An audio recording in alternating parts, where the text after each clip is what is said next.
gentlemen. There is no music for Good evening. There is no. You gotta up the energy. There is no energy after the round of NRL that just passed. Round 9 or 8? 8? 9. 9? Round 9 is in the books, and thank God it's over because it was not a profitable weekend for the BackYourself followers. And for once. it was not a weekend of good footy based on the refereeing in this sport, which... We're going to start with that straight away. Yes, I am, because Jesus, the NRL do this once a year, and I harp back to Magic Round, I believe 2 years ago, where they have an anonymous crackdown on something without informing anyone, and they just completely turn the sport on its head overnight, it seems. And in that round, I think we saw 25 sin bins, because if you look at the opposition player above the neck area, you got sin bin, and now if you look at the 10-meter line and you're not on it, it's 6 again. As Chris articulated in his short that he uploaded to TikTok, on average we had 6 more 6 again / penalties per match than we did the previous round. So it just shows that, I don't know, when the NRL harp on something and they make an emphasis on something, they just, I mean, it's all hell breaks loose, and that was pretty much the theme of the round. Another theme of the round, we're going to call it comeback season / underdog season, because I want to say 6 of the 8 games, the team that scored the first try lost, and multiple teams led by 20 points or more and ended up losing this weekend. So with that being said, welcome, Chris. Are you in as much pain as I am, or am I just a lone wolf at the moment? I think you're a lone wolf, mate. I'm in pain because I think they've butchered our sport as per usual. And I hope all NRL fans also sympathise with us that we don't want this the way that they're calling it in this sport. And we'll go game by game where we believe some of the time the game changed and where the refs need to improve. But, yeah, I think, I needed to make that real this afternoon before the Dragons game, which ended up being 26 calls anyway. But to have, I think the Knights game really set it off. It was 19 conceded penalties from the two teams. 19. That's crazy. Almost 10 each. Yeah. Incredible. That's one every 4 minutes. That is insane. That's insane. We'll harp on that, and we'll start with the only underdog of the round to not cover their spread. Yes. So, full transparency here, South. I came on the preview podcast and issued Souths a formal statement, don't show up. And I said, why the hell is this spread only 14.5? Souths are going to get killed. So, BackYourself Premium get the minus 14.5 on Tuesday evening as the best bet. And then, obviously, it's us. So, the next morning, Nathan Cleary gets ruled out. So, in full transparency, while the people on BackYourself Premium win on this best bet, Chris and I actually end up losing because we sold off the minus 14 on the Cleary news and we couldn't help ourselves. We had to take Souths plus 15.5. And I want to say, as professional punters, which is what I would put Chris and I in the category of, you essentially are fighting tooth and nail for half a point here, 1 point there, anything to give yourself a slight edge over the bookies, right? And all of that is thrown out the window when you get breaking news such as Cleary ruled out of a game, because in a normal fixture, Cleary, we know, is worth anywhere upwards of 6 to 8 points. I want to say when he was ruled out of the Roosters game earlier, Penrith went from a minus 4 point favourite to a plus 4 point underdog. So as far as the spread goes, I want to say him and Trebojevic probably the two most valuable players in the sport. So that is essentially what happened pre-game. Now during the game, 10 minutes in, I'm doing laps around the house because Souths are up 12-0, but it did come at a cost. So early in this game, Penrith conceded sin bin probably in the 3rd minute, I want to say. Isaac Tungo, hip drop on Jai Gray, syndesmosis injury.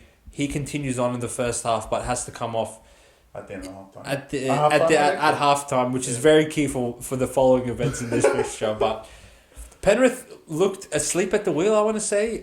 Very shaky to start this game. Concede that sin bin and concede back-to-back tries within the period. All of a sudden, it's 12-0, and Souths are actually a pick 'em to win live.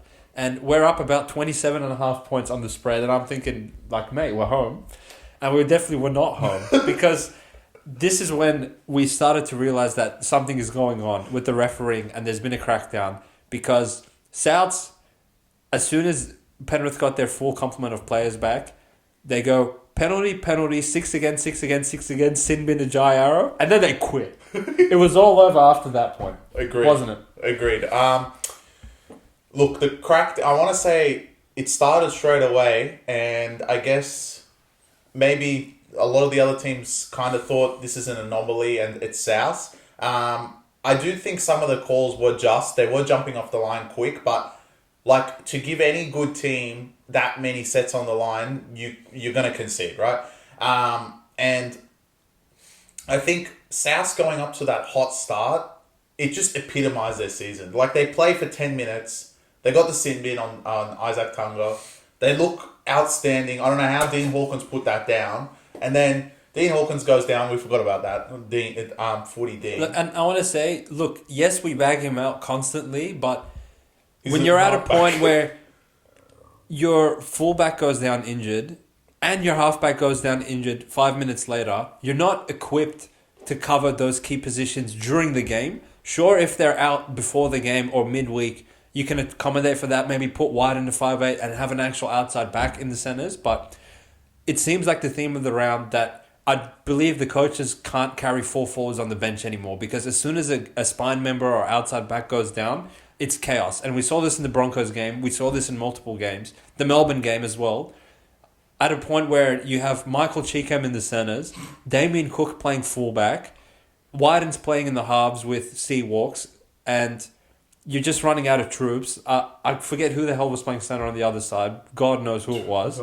And you Cam Murray playing with a hip adductor injury in the right centres. Like, obviously, you're not going to compete against Penrith with that. So, I want to say that Souths, while it's easy to pile on them, and part of us wants to pile on them because the method in which they conceded some of these tries was...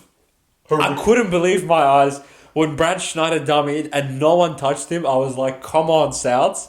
And then that wasn't even the... Well, I would argue that was the worst try they conceded, but there was the second half when they grubbered a dead in goal, and in my life of watching footy over a decade, I have never seen a team do a 20-metre tap, one pass, and they had to zoom the camera out to see the closest Souths player. There was no one. Literally...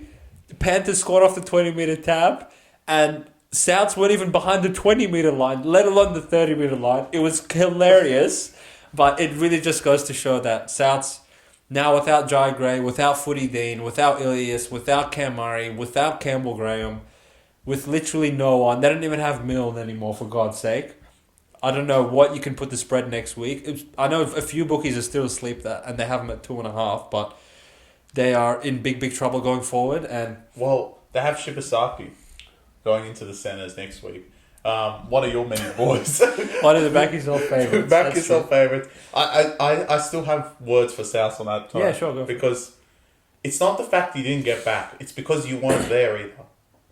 See, the wingers often get pulled out for being in no man's land when they come in off the wing and the ball goes on the outside.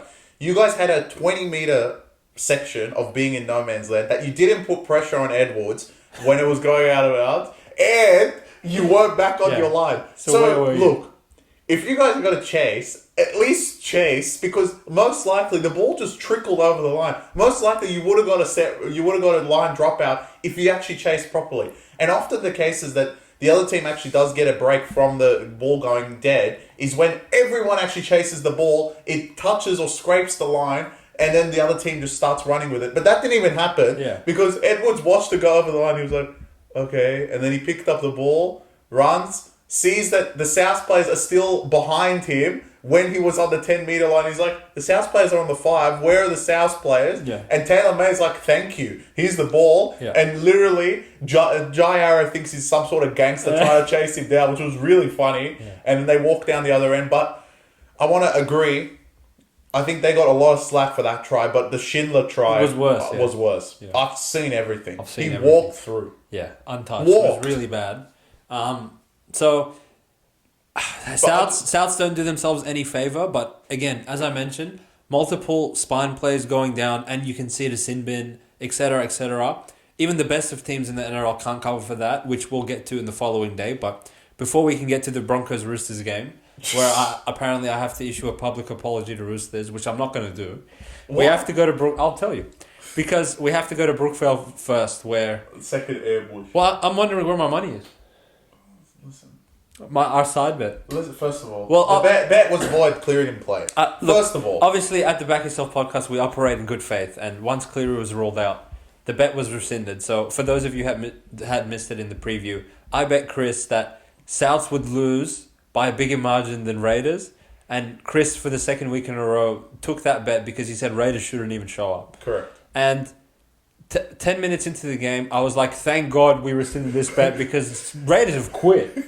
Right? Well, you got to realise, they're better on defence than they are offense. They're the Pittsburgh Steelers. They're the Pittsburgh Steelers of the NRL. I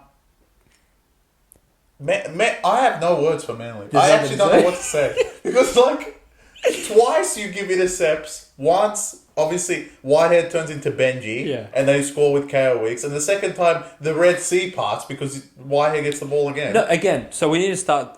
Obviously, Whitehead getting two intercept tries is comical. We need to acknowledge that he actually gave away an intercept try to Manly. All on top of the fact that, again, Raiders ruck infringements time after time after time, 3-4 in a row. I thought a few of them were questionable, and then. They're already $4.50 head-to-head. They're already 12.5-point dogs. Albert, the ref says, all right, Albert Party, get the fuck out. Oh, yeah, I forgot multiple infringements. So we're like, oh, okay, this happened in the Souths game, and it's happened in the Raiders game. What the fuck's going on? And Manly just weight of possession, go to a 20-0 lead. Raiders look like they're going to lose 500-0. They get the sin bin while it's 20-0. And by the time the Raiders play comes back on, it's 20-6 because of fucking the all-pro safety of Elliott Whitehead. And Raiders from that point, I think they had just enough hope, and Manly are just incompetent enough in defense to let them hang around and hang around and hang around. Again, it flipped the other way in the second half. Yeah. Once the Raiders started to get the weight of possession, and we know Manly, we've discussed many times on the podcast, Manly cannot defend. The weight of possession was enough, and the 10-metre line. I mean, the number of calls that were 6 again, penalty, 6 again, it's over and over. And what didn't make sense this round is that we've explained that Souths were the only underdog that didn't cover. This usually should favour the favourites because they're, on paper, most of the time, the better team. But it seemed to work the other way. Again, we've said it a million times about Ricky Stewart. He always gets his team to fire up, regardless of how they won this game with 2 pick sixes from Elliott Whitehead. They still did not go away from Manly. They could have easily lost by 50 if they just quit. Yeah. Manly, again, I don't understand. I cannot understand some of these teams at the top after this week, and especially on Friday, because both of these idiots decided to lose in very poor fashion in both cases. Maybe you give Brisbane a little bit more break, which we'll discuss in a second, but there's really no excuse for Manly. There's really no excuse for Manly. No, 20-6 in front, and then you just quit on the spot. Yeah. I think Seabold was just like, I don't even know what I'm watching. Professor. He was sitting there like, all right, cool. On to next week. I don't think you can sit there and critically analyze a lot of these games this week. Yeah, I know. Can you take any... there was a recurring theme, right? The team that got to the big lead at the start of the game just lost their intensity, or they had multiple injuries, or they just, for whatever reason, allowed the underdog back in. And once they got a sniff, they did not look back, and they just hung in there and hung in there and hung in there. And they either resiliently held on to cover the line right at the end of the game, aka Tigers and Dragons, or they fucked around and they actually won the game. Yeah. If you took live bets, let's just hypothetically say, you took Raiders down 20-0, you took Dolphins down 10-0, you took, what's his name?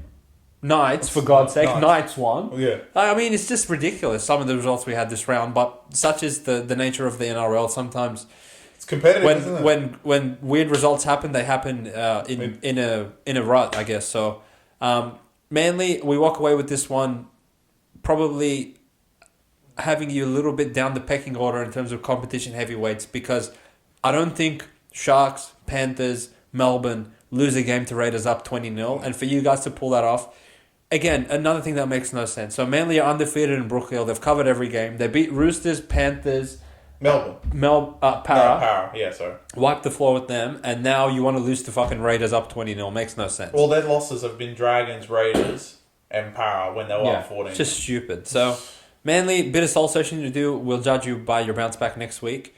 And I also want to make one more point. So, just for those of you at home, keep in mind so far this round, you could have got Souths plus 16.5, which closed at 10. That lost. You could have got Manly minus 4.5, which closed at minus 12.5. That lost. So that leads me on to Brisbane, where we gave out minus 5.5 on the Broncos. Jared Warrior-Hargreaves and Daniel Tupou get ruled out for no reason. Named and not played. Haas has an injury scare but plays anyway. This closes at minus 8.5. Broncos score first. They have all the momentum. And then from that point forward, Roosters just don't go away. And look, I said you guys shouldn't show up. I guess the joke's on me because you showed up and you showed out and you won by a big score. So fair play. I don't want to take any credit away from you, but that's exactly what I'm going to do right now because Adam Reynolds, halfway through the first half, goes to make a tackle and reels out and his biceps torn. He can't even fucking extend his elbow past 10 meters. So I feel like the Broncos players had their season flash before their very eyes of like, fuck, without this guy, we're going to run out Jock and win a premiership? That's not going to happen. Why was Ricky playing wing? Somebody else got injured, didn't they? Well, Mariner went off. So Jesse Arthurs breaks his jaw as well. Jesse Arthurs, yeah. And this is actually the same shit that happened the first time Broncos played Roosters in Magic Round, because when Piakore went off, you had the huge reshuffle of Carrigan going to thing and Kobe coming to lock when you can't bring Kobe in. So can't have it all there. The same way that Souths had to reshuffle their whole team and just fell apart, Broncos did the same thing. Now, while Reynolds was the only player off, Roosters led this 18-6 because Reece Walsh, he was just out of sorts in the first half. I feel like Broncos were a bit jittery in general. A lot of grubbers early in the tackle count, a lot of trying to push the pass to score on every single play, which they don't do it all the time, but they are good for one of those once in every couple of rounds because they're still a young team. And it just wasn't going their way. James Tedesco scores right before halftime off a Broncos error directly to make this 18-6, and we're cheering for minus 5.5 thinking, all right, the line's gone, whatever. Who gives a crap? And then Broncos come out of the second half, boom, boom, 18-0, long-range tries as they're capable of doing. And we're thinking game on, like this they could go on with the job here. And the very next set, Dean Mariner goes shots on James Tedesco. I don't know how James actually didn't get concussed with the history he's had. But apparently he doesn't go for a HIA. Yeah, well, anyway, Dean Mariner goes for 10 and Roosters never look back. Jordan Ricky at that point is playing on the wing and Piakora's on the other wing because Arthurs is down, Adam Reynolds is down, Mariner's down, and essentially I feel like they just ran out of troops. Oh, man, he went down. Man went off with a HIA, so at that point you're just plugging in the holes as best you can, and Roosters, as they deserve, the way a good team would carry on with multiple sin bins and injuries, unlike someone else this round. They carry on, put a big score on Brisbane, and come away with a big win in Suncorp. Now that's 100 points in 2 weeks from the Roosters, which we've come on and said they can't score without Sam Walker, and funnily enough, he comes back and they average 50 a game. Well, apparently it means nothing, right? Yeah, he's worthless. He's worthless in a point spread, according to everyone out there. And when I said Sam Walker is the offense of the Roosters, he is the offense of the Roosters. Yeah, they got lucky this week, but last week you saw that literally a few hours ago, one of the best offenses in the competition be unable to break down the Dragons, especially late in that game when Dragons really had nothing to play for. But Sam Walker last week put them to the fucking saw. So I don't know how they can go out there and say he's not it, because he is. And in terms of this game, I don't remember saying it. I couldn't find it when I watched back the podcast, but I remember saying, Broncos, what was the point of winning all these games if you're going to go home and lose? There obviously was conditions as to why you lost with all the injuries and everything that happened in the game. But if you just look at it on paper, on top of the fact Warrior-Hargreaves and Tupou didn't end up playing, and Radley, I actually think this is a bigger stain on the Broncos team than anything else. And they reel out of that even worse because Jock is probably going to most likely play most of the year. Reynolds said, it doesn't matter how I feel, I want to come back for finals, so he has something in his belly that this team is actually going to be somewhere. They're obviously going to be in the top 4 because Brisbane are fantastic, but just Reynolds not being there for this whole part of the season is a big chunk of time without Adam Reynolds, and they need the leadership to stand up from the other players, which are all really young. So I'm interested to see them going forward with not having the veteran there. As for the Roosters, you guys are high-flying, back-to-back wins, and like Hussein said, 100 points in your last 2 games. Much deserved win. You put them away. Normal Roosters, typical Roosters would actually be a lot closer. And when it got back to 18-all, I was like, this is what the hell are Roosters doing? They had this in the bag, and within 2 seconds gave it away. But they went on with the job in the second half while Brisbane were trying to fill in the hole. So respect to them for winning this game. And on to next week for them, where they play a reeling Warriors. So Roosters are on the up, and I think back in the 8 from memory. Yeah, should be. But I feel like they have a really good opportunity to cement themselves in the 8 now. As you mentioned, Chris, playing a reeling Warriors team next week, coming off back-to-back big wins. So we'll see how they continue forward. But obviously a great opportunity. After the Dog loss, I believe they were 3-4. Now back with the winning record, healthy point differential, offense seems to be clicking.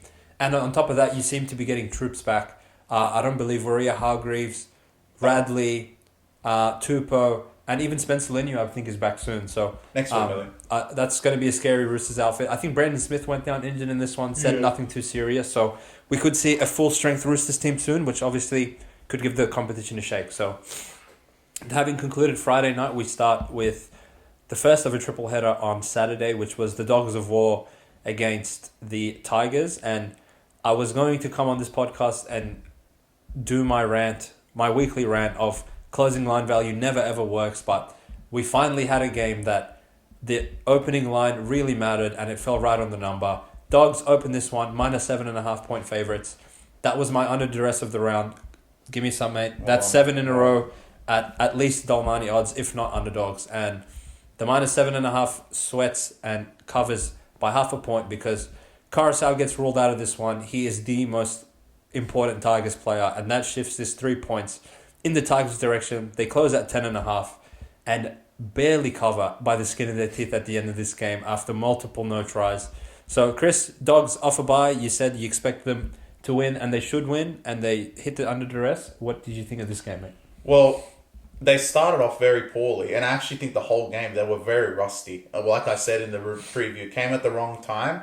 I want to say for the Dogs fans, I think this was more of what I thought Dogs would show to be in this round and what they're going to be going forward.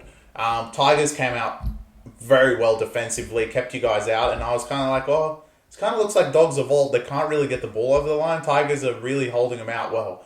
And then the 2 points, which I was going to almost strangle Caesar because I was like, why are you guys going for the 2? If you crack them now, you had them right where you wanted them, 6-0 behind after all having that ball. But they took the 2, and then the next set, Tigers spread at once, and the Red Sea part on the right side of the field, I don't know where the Dogs players were, especially being that elite on that edge with all the stars, but Tigers tore you apart, staying scores in the corner, you go out 8-0 Tigers. Kurtman got his try. It looked like a very easy try. If you look at the highlights, all they're going to show you is the ball outside. But the 5 minutes was before that was 6 again, penalty, 6 again. The same shit that we saw most of the round. And then they crash over. And then, of course, Tigers just before halftime get Pole over and go into halftime up 16-8. Now, 14-6? 14-6. But and I must say they get through halftime by the skin of their teeth because Dogs put the infamous chip for Addo-Carr play before halftime that no one sees coming for some reason. And luckily, they showed enough desperation to get multiple troops back there because, Charlie Staines hits the ball away from Addo-Carr, but if Olam isn't there to ground it right before halftime, then I think this score really could have blown out because Tigers would have been like, fuck, like we played so well and we're only up 2 points. Like, what the hell are we doing? Correct. And then the second half, this is where the second half was more like the Dogs that we've always seen. Elite. I've never said anything about Dogs, but elite. This is how teams should be off kick chase. They did not let the Tigers out of their 30-meter line. It was what you need to do. Now, Tigers, you worked it on the first half, and I think the second half, your young team kind of got a little bit of the jitters, because the one way you actually break this down is spread it, and you did that in the first half, and it worked. And when you scored with Charlie Staines, I thought that you would continue doing that. But in the second half, it seemed like you were out of energy by the time you got the ball back. Again, I want to say in the second half, there was a lot more 6 again, in the 10, 6 again. We're going to say this the whole round because it's exactly what happened. There's a few games coming up later that it actually was even worse than what it was in this game.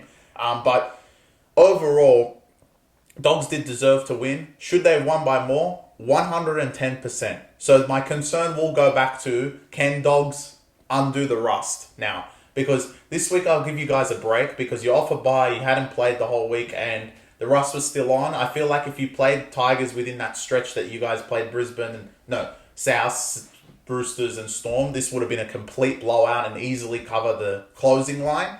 But the way you guys looked that day, I want to say, in a hypothetical world that BackYourself does play, I think Tigers win this game. Yeah, fair enough.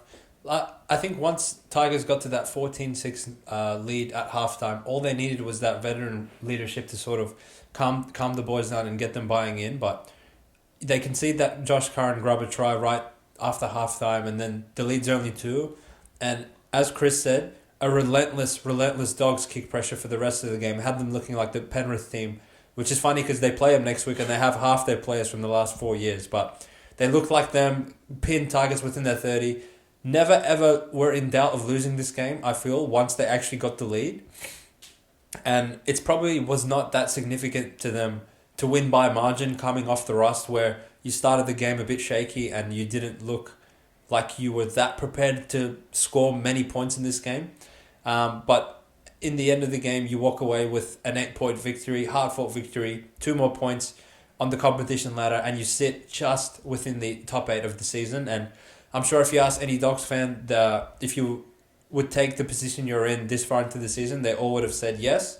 And now on to bigger and better things where you play the Penrith Panthers next week. Let's see if you can back up the big effort and see how you compete against them. Obviously, having played Roosters and Melbourne already, which we perceive to be top 4 teams. Souths are definitely not a top 4 team.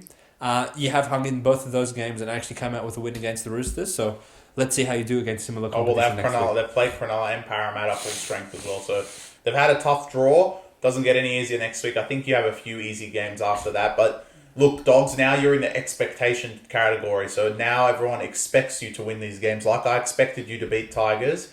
It's exactly the same. So there is a lot of that going on. And now it gets stupid. Yeah. From this point going forward, it gets dumb. Onto a team with no expectations that just keep on keeping on. The Gold Coast Titans cover their 5th week in a row and are officially 100% against the spread without Tino Fasuamolawi, which is just makes no sense to us. But again, strange game. Titans come out, they look quite ready to play.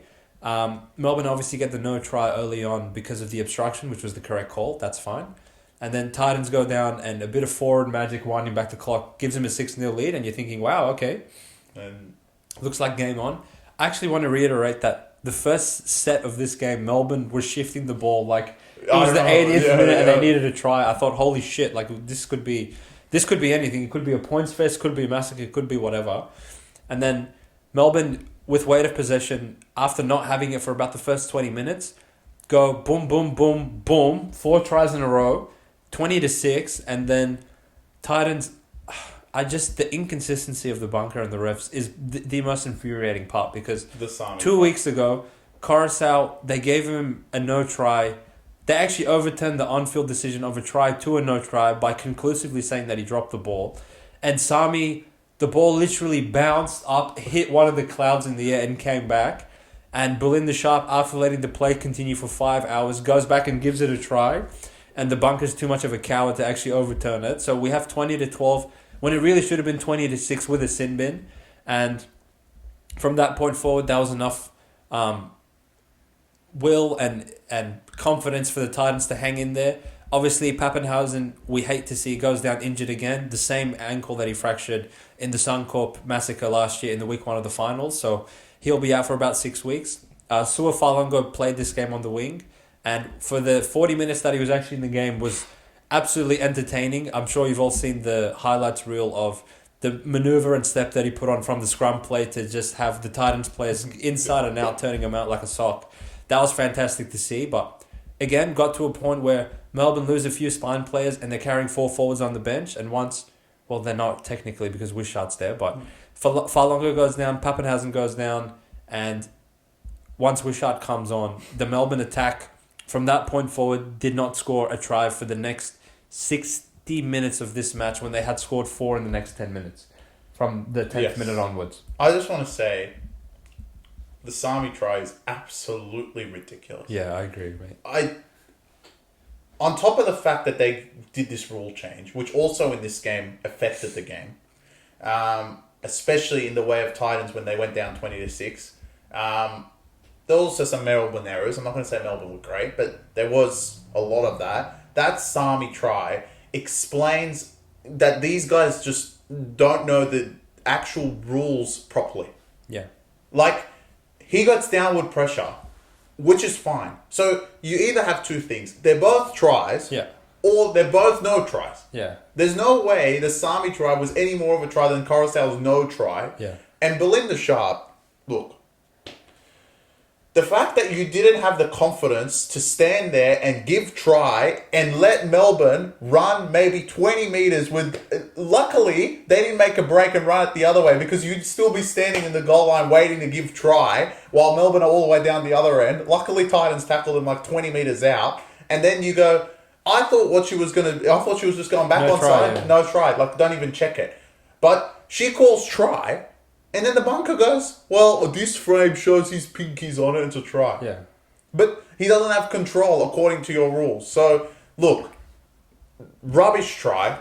I just want to say, Titans, we get it, all right? Yeah. You guys are not quitting. Des has turned you guys around. But I want to actually put something as a bad note for Titans because they were close in this game in a game that they shouldn't have been close in at all. Do you know what it is? What? Melbourne literally played for 15 minutes. Yeah. Yeah. You lost to Melbourne playing 15 minutes. For 65 minutes, they were garbage. Yeah. They dropped the ball. They didn't make any meters. They got injuries, and they still ended up beating you guys. So the elite teams compared to the garbage teams, just one spectrum to another. Now, Melbourne, I know there's a lot of work to be done. With the injuries, next week is going to be a whole lot harder than what we were saying in the preview because we were saying, look, you're thinking ahead.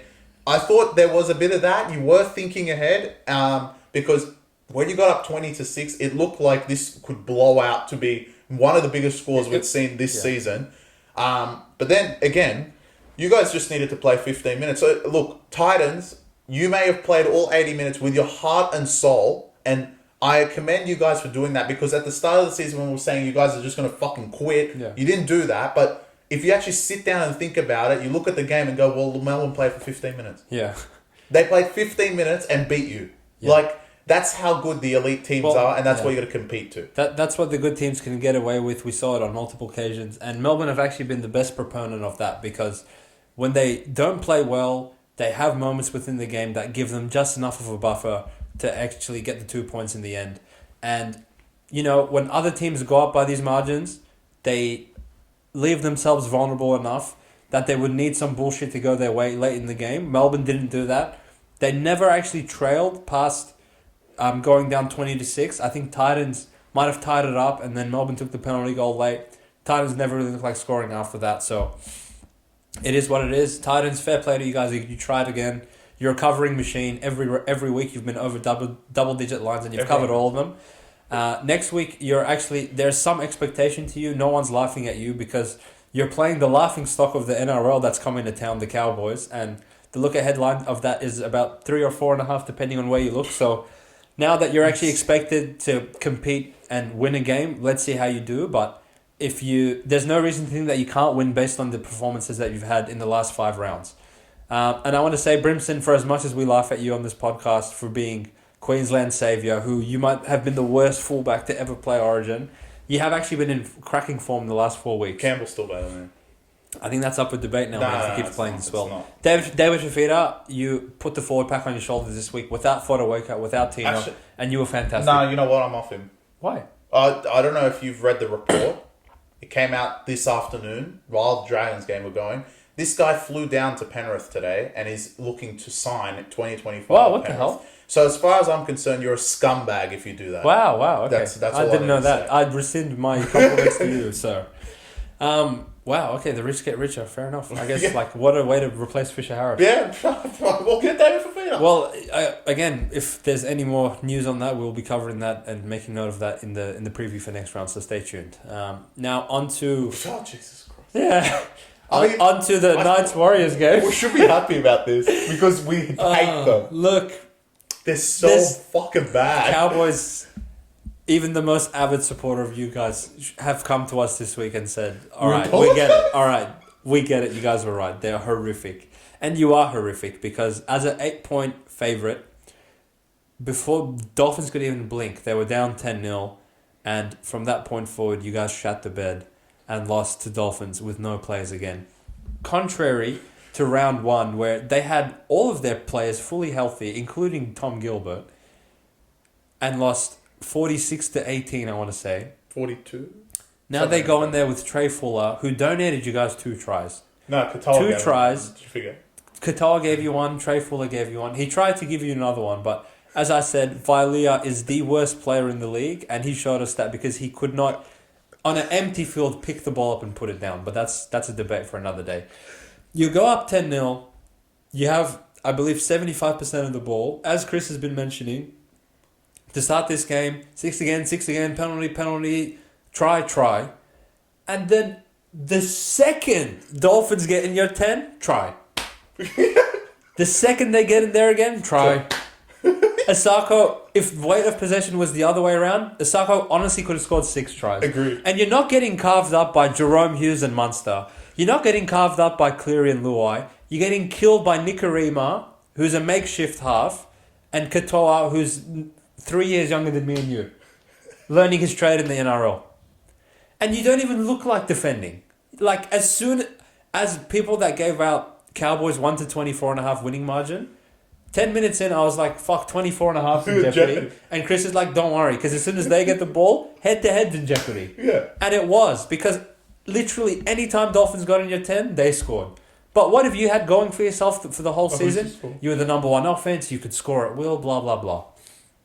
After 10-0, you scored the Qatar knock-on before halftime for no reason. The Trey Fuller drop off Jake Clifford, who apparently has a fucking nuclear uranium. He has uranium in his right foot. No one can catch his bombs. And the last try to Nanai, because obviously it's the last 3 minutes and he has to score because what else is he there for? And outside of that, you couldn't even score. So we know you can't defend. Now you can't score, and you've lost your 4th game in a row with back-to-back losses at home, and I would put you in the laughingstock category of the league. I don't see how there's any ability to bounce back or make the season competitive or any of that, but I'm sure you can, Chris, because you're a better man than me. They're finished. They're lucky to finish above Dragons the way they're going. I mean, on top of the fact they're quitters on their own, they are quitting in real time. Yeah. 4 losses in a row to, let's say, 2 of them were decent. Sharks are top of the table. Penrith, obviously, the 3-time defending champions. But to lose to Parramatta, who no one lost to them without Mitch. Yeah. If Mitch comes back next week, it's official. They did not lose again without Mitch, except for you pricks. And Dolphins, who I understand they had the revenge factor. And I sat here and said, look, if I was thinking logically, and you guys had a resemblance of a player Dolphins, I would be on Dolphins in this game because of the revenge factor. Like we said in round 1, everything worked for the Cowboys. No matter what they threw at that game at Suncorp, it was going to score, and they did that. Now, you guys, the shoe's on the other foot. They could not do no wrong. Cody Nikarima had 4 try assists. 4. Now you're conceding to Cody Nikarima. It's not even King. It's not Hines. It's not Schindler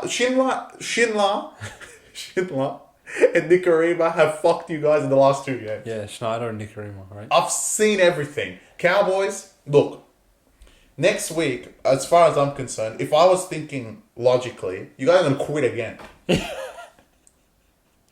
You're going to quit again, aren't you? To Titans. To Titans. Because, look, they don't even want to be out there when the defense is on the field. It's insane. They actually need Todd Payton, the elite coach. As soon as I said that, oh my God, Cowboys. But the elite coach, Todd Payton, who was leading the coaches when Cowboys had his team in first place, we said they were garbage. And now I think they're like 10th or 11th or something ridiculous like that. They have just fallen off a cliff the last month. They have not won a game. There's been another team, which we'll talk about in about a second, that also hasn't won a game in the last month.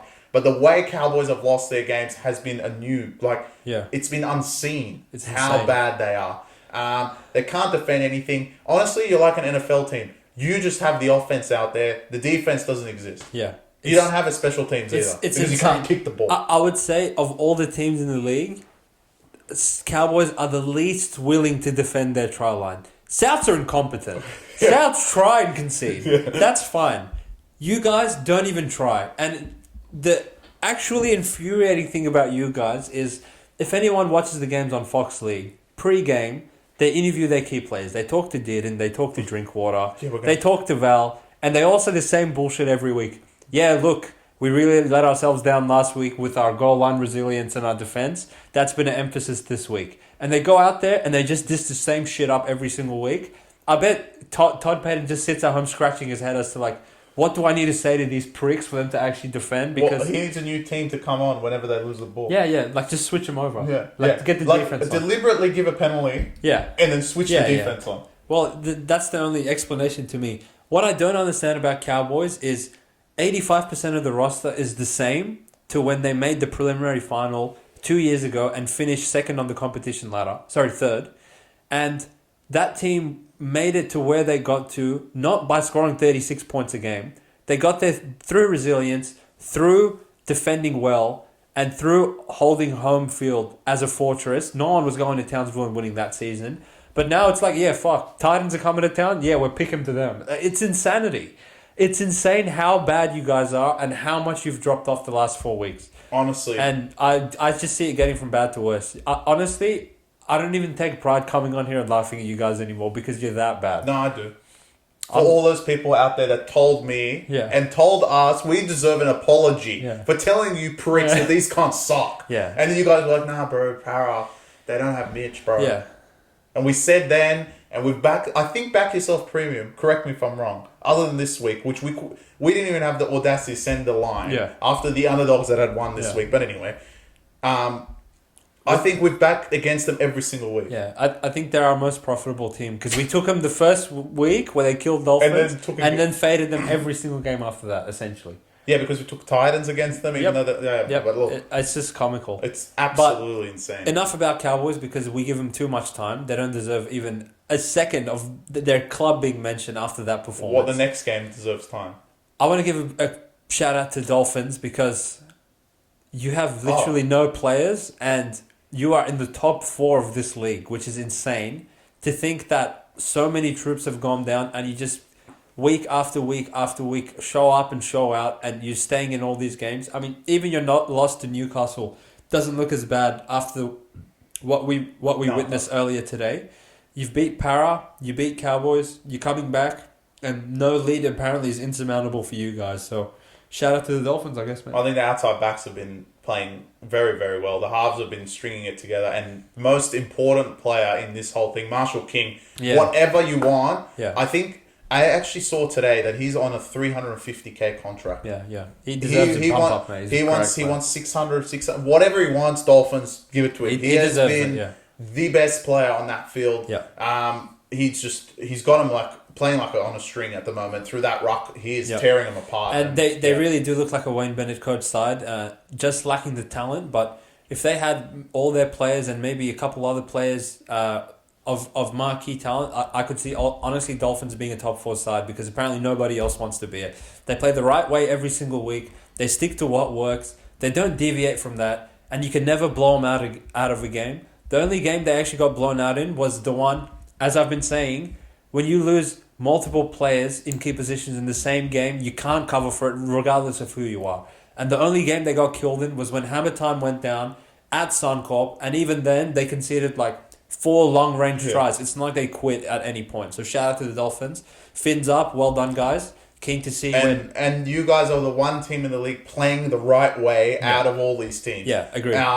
Just tackling hard, just kick chase hard, not making errors, and just playing the right way. So shout out to the Wayne Bennett team. And not they're doing very well. And not panicking when they go down. Yeah. Imagine Cowboys going down 12-0. Imagine the backyard footy you would see straight away because, well, when they get down to our, we're going to concede 12 more, so we need to score every time. Dolphins just held their composure. The crowd was buzzing. They went down 12-0. They struck back a couple times and never looked back after that. So well done to the Dolphins. Well done, again, to the Warriors for outdoing themselves as to how shit they've been. Because they went to Newcastle at what opened as minus 2.5 point favourites. The punters were loving them because they went all the way, almost tickling 6.5 on the spread minus. And they come away with their 4th straight defeat. Yes, they are winless in the last month. And the high-powered offense featuring Chance Nickel-Klokstad at fullback, the Link himself, and Tamari Martin, the most useless 5'8" in the entire league, put 8 points up at Newcastle and come away with a 14-8 point loss again. And I want to say they never really looked like winning this game at any point. Knights had a bit of possession early, scored a little bullshit try because Nickel-Klokstad knocked the ball on in the in-goal and Gamble scored. And Knights had a bit more possession after that. Warriors, I think they conceded the most penalties out of any team this round. 11 in one game is hard to do. But Knights took the 2, went up multiple scores. Warriors, you scored next, made it 8-6, made it 8-all. A few disallowed tries probably kept you from quite getting that lead. The Dallin no try when Marju tackled him in the air. I mean, technically that's a professional foul in my opinion because there's this much separation between Dallin grounding it and not grounding it, and the only reason he doesn't ground it is because Marju literally tackles him before he even gets a chance to catch the ball. But in saying that, you had enough possession and enough ball to win this game twice over, and honestly, as a person that was on the Warriors, once Knight scored, I knew it was all over. No matter how much ball you had in that last 10 minutes and how much Chris Butler was making amends by giving you calls to get out of your 10 time after time after time. Without Shauner, I've been banging the drum and saying this week after week, without Sean Johnson creating something out of thin air, the rest of your spine does not contribute to the offense at all, and you never look like scoring even if this game went for another 20 minutes. Alright, I'm going to come on here and actually defend them. Because I want to say this is the worst refereed game of the round. Wow, in my really? opinion. 19 conceded penalties in one game. Now, obviously it's on both sides, but I want to say this. Chris Butler, you seem to blow the whistle every 2 fucking seconds as soon as the other team was in the 20-meter line. I actually was watching this game thinking, if Knights have the ball within their 20, this guy's going to give them a call and run them out. Yeah. And it happened pretty much every time. It was a coin toss. Yeah.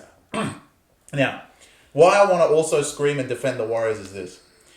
Out of all the times you blew the fucking whistle, you didn't blow the whistle when Dallin got tackled in the in-goal. Now, if a player hits someone high and drops the ball when they were going to score, you will give penalty try.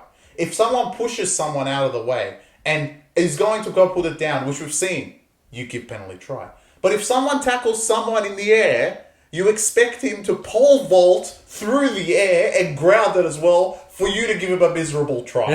Now, look, Warriors were garbage. I get it. But the inconsistency continues because you seem to blow the whistle for every fucking penalty known to man, and you knew that was a penalty, and then you look at him just dropping it like, oh, well, if he was just a little bit better, he would put it down as well, and then I would reward him with a try and no penalty and no sin bin on top of that.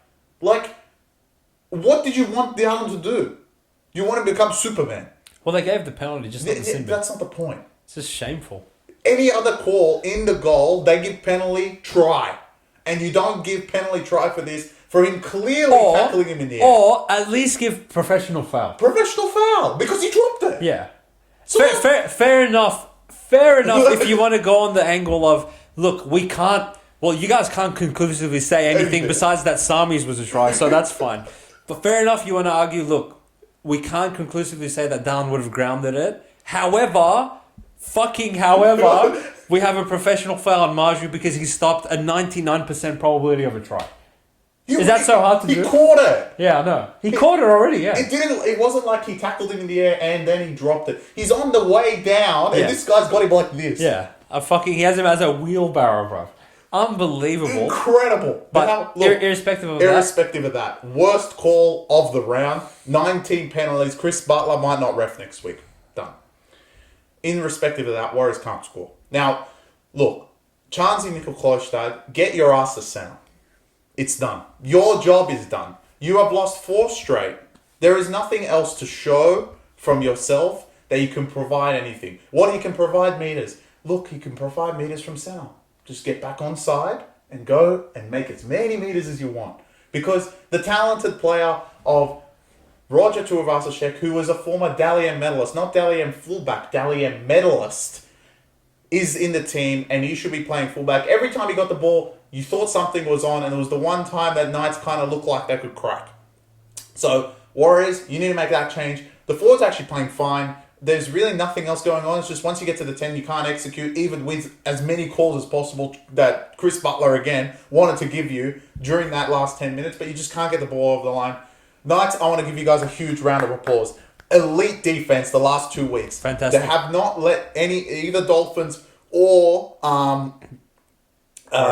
Warriors score on their line at all, or made it very difficult, and that's what's won you the last 2 weeks. Obviously, Kalen being back at fullback, Adam O'Brien, like you astound me. Where has this kid been? Yeah. Because look, even if Kalen's not there, does he not deserve a wing spot over like Inari? Yeah, shit compared to this kid. Agreed. So look, he should see in the team when Kalen comes back as well. But you're the professor, so I don't know. But Knights have been great. Bringing back Gamble, he said himself he wanted to find himself in New South Wales Cup, and he's definitely found himself. Because defensively, we always knew how good Gamble is, and he's that kind of grubby player which he needed in this sort of game. But the best and the most important player that come back was Dan Gagai. The last 2 weeks with Gagai at centre has been much, much better for you guys. I know his kicking is atrocious, but honestly, just shoring up the centres, you have Best on one side and Gagai on the other. It really helps a lot. Dylan Lucas, I don't know how, he's been playing great, but you'll be dropped next week, so that's fine because Frizzell, I believe, is back as well. So, look, the Knights are in that forward position, and this is what you want from Knights when starting so poorly, to grind your way back in the season, and back-to-back wins will get you there. Again, wet weather footy seems to work for the Knights. Maybe they're the new wet tracker team because they have been great in the wet, really playing to the conditions with Hastings' kicking game and kick chase. So, look, I think Knights, fantastic. Warriors, a lot of question marks. Chris Butler, beyond. Look, I don't think he should get paid for that game. They should revoke his fucking. Look, if he gets if you get paid per game, you should be able to penalise their pay. He should get nothing. Well, he gets paid by the penalty that he calls. Clearly, he might walk away with $1 million. But I mean, we're telling you Zelezniak try. If he was just a little bit better, he would have put it. If he was 7'4", and if he was Sami, if he just had. No, it was a try. Yeah. Because he looked at the try line. They're like, try. Look, I want to give a slight apology because we're quick to come on and rant at the team with expectations when we do the conclusions for the games, and then we sort of sometimes maybe we'll brush the compliments to the winning side. But Knights, I want to reiterate the round of applause. You guys were fantastic. You were fantastic both games that you've won in the last 2 weeks. Wounded Tiger theory carries on for another week because I think Tyson Gamble came out and said in the public in a public space that, look, we're not all Kalen Ponga. We can actually do a bit of damage without him, and that's exactly what we've done the last 2 weeks. Everyone's buying in. Gagai's been a huge addition. The forwards are playing well. The outside backs are playing well. The spine is controlling the game well, and you're winning the games based off resilience and defending your goal line with your fucking asshole. So, fair enough to you guys. Now, you have an opportunity to three-peat at Scully Park against Jaden Sullivan's led West Tigers team. So, Adam O'Brien, don't fucking do anything weird this week. If Frizzell's available, pick him. Run the same 17 out. And you honestly, if you play half as well as you have the last 2 weeks, you should get a third victory next week. Oh, well, wait. It's Adam O'Brien. Now he's going to do It's Adam O'Brien. He can't help himself. We didn't say anything about Caesar. Yeah, okay. I mean, he got 4 weeks or 5 weeks, I think, depending on his early play, but didn't get sin bin. Well, I've seen everything. Casey Badger looked at him and she was like, I'm not going to sin bin you. I'm going to sin bin 3 other cunts in 5 minutes. Just wait. Safe off, okay. Clement, I don't know what he said, but I'm sure it would have been hilarious. Yeah. And Reid Marnie, look, he got away with one. Because coming in third man, warrants a sin bin every other year except for this round. Yeah, right. This round was just really bad. But we go on to my upset alert, so I'll start it. It was the Cronulla Sharks at home to the St. George Illawarra Dragons, and I could have picked 3 other teams this round, but in hindsight, if I had picked any 3 of them, you guys would have even looked stupider at me than me taking Dragons. So I'm not too worried. Dragons actually led this game 10-6 and came out absolutely possessed. And then the second half, I think this is very carbon copy of the Tigers Dogs. Literally the exact same game. Again, lots of penalty calls. Everyone said it was so wet at Shark Park, and all I see on the screen is sunlight beaming on the field and the grass looking spectacular. So shout out to the ground staff, I guess, there, because the photo images we had before was a wash, but it looked much better. Dragons, you were absolutely resilient on your line that second half to cover the 12.5. So everyone that was not want to boost their multis like myself, you did win on the 12.5 because of Dragons' resilience. But look, Dragons actually had opportunities to win this game because overall, the Sharks just didn't really care. I said before Melbourne played 15 minutes. Sharks maybe played 10. Their offense was... Okay, short ball. All right, Hazleton scored. Okay, cool. Literally, okay, short ball. Talakai one-on-one with Ben Hunt. Okay, yeah, Talakai scores. Outside the back, not really done much. Maybe it was... Look, it could have been Dragons' great defense, but it looked like at some points Dragons were absolutely spent letting you guys walking through the middle of the field. But it didn't look like the Sharks really cared. So...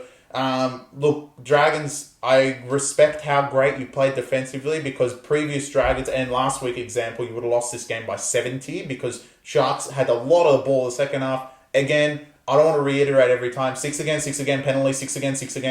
It's just going to happen. And when you play the team coming first versus the team coming 15th, what do you expect? But anyway... the Dragons did hold them out and kind of played for Shane Flanagan, so there's a plus there. For the Sharks, I don't really take much from this game because as far as I'm concerned, they played for 10 minutes of this 80 and still beat them by 10. And if not more, if they just, instead of taking the 2 with Nico Hines, actually went for the try, they would have probably scored because Dragons would have quit. So, I mean, look, Sharks, the big job is next week. You got fortunate with some of the outs now for Melbourne, but it's still a big match because it will be first, second, like we said.